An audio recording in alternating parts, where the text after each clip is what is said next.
హైడ్రా అనేది ప్రజలను వేధించే సంస్థ. ప్రభుత్వానికి అధికారులను నియమించే విచక్షణ అధికారం ఉండొచ్చు, కానీ ఇండ్లు కూలగొట్టే అధికారం లేదు. హిట్లర్ను ఆదర్శంగా తీసుకుని హైడ్రా స్థాపించామని రేవంత్ రెడ్డి చెప్పాడు. హిట్లర్ ప్రజలను వేధించినట్టే హైడ్రా ద్వారా రేవంత్ రెడ్డి ప్రజలను అలాగే వేధిస్తున్నాడు. హైడ్రా అనేది పేదల ఇండ్లు కూలగొట్టే సంస్థగా ప్రజలు నిర్ధారించారు. తమకు కావలసిన వారికి భూములు కట్టబెట్టేందుకు, తమకు వ్యతిరేకంగా ఉన్న వారికి బ్లాక్మెయిల్ చేయడానికే రేవంత్ రెడ్డి హైడ్రాను వాడుతున్నాడు. హైదరాబాద్ నగరంలో హైడ్రాను చూసి భయపడి ఇల్లు కొనేందుకు కూడా ప్రజలు భయపడుతున్నారు. ప్రభుత్వానికి విచక్షణ అధికారం ఉండొచ్చు, ఎవరినైనా జైల్లో పెట్టే అధికారం ఉండొచ్చు, ఎవరి మీద ట్యాక్స్ వేసే అధికారం ఉండొచ్చు, కానీ ఇల్లు కూలగొట్టే అధికారం ఎవరికి లేదు.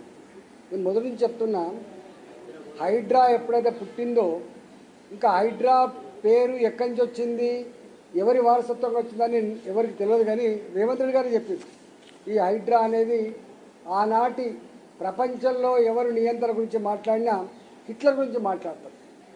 ఆ హిట్లర్ ఎన్ని దుర్మార్గాలు కొడిగట్టిండు, ఎన్ని లక్షల మందిని గ్యాస్ పైప్లను తోలి చంపేసిండు, ఎంత విధ్వంసం సృష్టించిండో మనం చూస్తాం. ఈ హైడ్రా అనే పేరట అత్యున్నతమైన నిర్ణయాలు తీసుకున్నటువంటి ఒక బాడీ.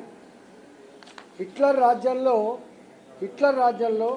ప్రజల మీద అఘాయిత్యాలు కావచ్చు, ప్రజలను చంపే విషయంలో కావచ్చు, ఇవాళ ప్రజాస్వామ్యాన్ని కూలి చేసే విషయంలో కావచ్చు, తీసుకునే నిర్ణయాల సంస్థ పేరే హైడ్రా అని చెప్పి అయితే వారు చెప్పిండ్రో, ఆ హైడ్రా అంటే హిట్లర్ని ఆదర్శంగా తీసుకొని హైడ్రాని స్థాపించినట్టుగా ఆయన చెప్పుకుంటారు. కాబట్టి హైడ్రా వచ్చినప్పటి నుంచి కూడా చూస్తూ ఉన్నాం.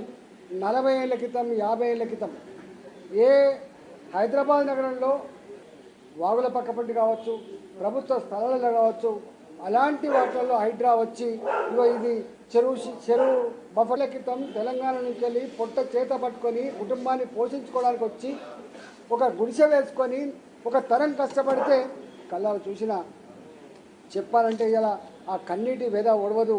నల్ల చెరువులో ఇల్లు కూలగొట్టినప్పుడు బుచ్చమ్మ అనేటువంటి యాదవ మహిళ ఎట్లా సూసైడ్ జరిగిపోయింది. కానీ హైడ్రా చరిత్ర చూసిన తర్వాత ఇది పేదల ఇల్లు కూలగొట్టేటువంటి ఒక సంస్థగా, ప్రజల్ని వేధించే సంస్థగా, ఇవాళ వాళ్ళకు అనుకున్న వాళ్లకు భూములు కట్టబెట్టి వాళ్ళకు వ్యతిరేకంగా ఉన్నటువంటి వాళ్ళ ఇండ్లు కూలగొట్టుడు, భూములు గుంజుకునే సంస్థగా అది రికార్డుకి ఎక్కింది. కాబట్టి కోర్టు అనేక సార్లు, నాకు తెలిసి ఒక 60-63 సార్లు ఇవాళ కోర్టు ధిక్కరణకు పాల్పడినట్టు చెప్తా ఉన్నారు. కాబట్టి గిన్నిసార్లు ధిక్కరణకు పాల్పడుతున్నప్పుడు మరి ప్రభుత్వం మార్చుకోవాల్సి ఎక్కడ ఉండే. మరి ఎందుకో రేవంత్ రెడ్డి గారు అమితమైన ప్రేమ హైడ్రా మీదనే కాదు, అమితమైన ప్రేమ రంగనాథ్ మీద కూడా చూపించింది. కాబట్టి ఇవాళ రంగనాథ్ కూడా ఎవరు తప్పడతలేరు, హైడ్రా సంస్థ గురించి మాట్లాడతలేరు. ఇదంతా రేవంత్ రెడ్డి గారు చేయిస్తున్నది మాత్రం బయట ప్రచారం అవుతా ఉంది.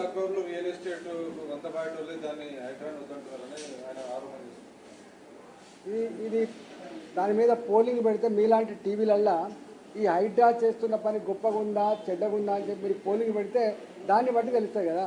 దానికి నేను చెప్పినందుకు ఇంకోటి చెప్పలేదు. హైడ్రా అనేది ప్రజల గూడును కూల్చే సంస్థగా ముద్రపడ్డది, ప్రజల్ని వేధించే సంస్థగా ముద్రపడ్డది. ఎక్కడో అక్కడక్కడ ఆక్యుపై చేయబడ్డటువంటి పార్కులు కొంత కాపాడొచ్చింది కాదు. హైడ్రా 90% మాత్రం ఈ హైడ్రా అనగానే భయపడే పరిస్థితి వచ్చింది. ఒకనాడు మీకు తెలుసు, రియల్ ఎస్టేట్లో ఇది రివర్ పక్కకున్నటువంటి రివర్ ఫ్రంట్ పక్క పంటున్నటువంటి ఇళ్ళని, లేకపోతే చెరువుల పక్క పంటి లేక్ వ్యూలు అని చెప్పి వచ్చాయి. ఇవాళ లేక్ వ్యూ రివర్ ఫ్రంట్ అని కానీ పేరు చెప్పుకునేటువంటి పరిస్థితి లేదు. ఇవాళ ఎక్కడికి వచ్చిందంటే హైదరాబాద్లో ఏ అపార్ట్మెంట్ కొనుక్కోవాలన్నా, హైదరాబాద్లో ఎక్కడైనా గేటెడ్ కమిటీలో కానీ ఇవాళ హైదరాబాద్లో కట్టిన ఇల్లు కొనుక్కోవాలంటే హైడ్రా పర్మిషన్ ఉందా అని చెప్పి అడిగే పరిస్థితి వచ్చింది.